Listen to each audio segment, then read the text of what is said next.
Friday, November 11th will be the 68th year that we as a nation recognize the veterans of our country's military. It is Veterans Day. It is a day we give thanks to our veterans who have sworn an oath to defend the nation against all enemies, foreign and domestic. It is through such service and sacrifice that has allowed our citizens of this nation to be enriched with the personal freedoms as promised in our Bill of Rights and our Constitution.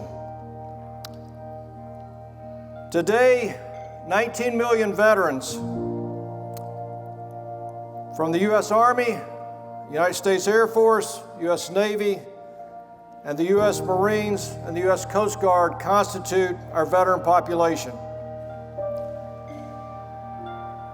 Of the 16 million veterans who served in World War II, it is estimated that only 167,000 are still with us today. In the Korean conflict from 1950 to 1953, 1.8 million served in that war, and a little over half are with us today with an average age of 84.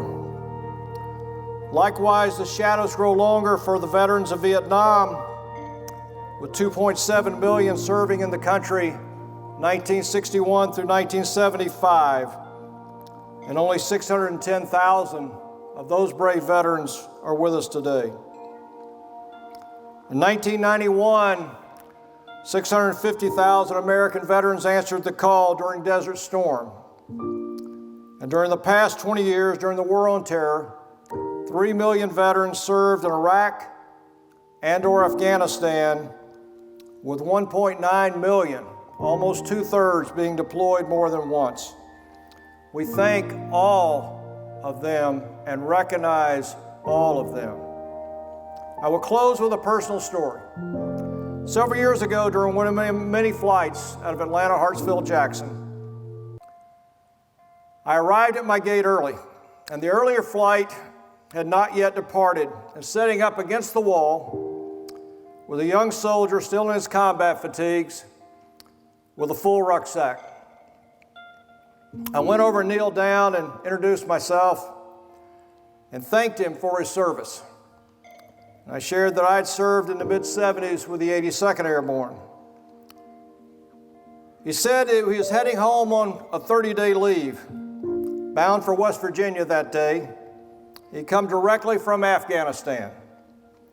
He was a member of a scout platoon with the 10th Mountain Division, and they had been stationed on the eastern border of Afghanistan, which I know from my readings was a heavily conflicted area, and he had seen combat. He was happy to be going home, though he would be returning to Afghanistan once his leave expired. He said something that day that struck me, and I will always remember.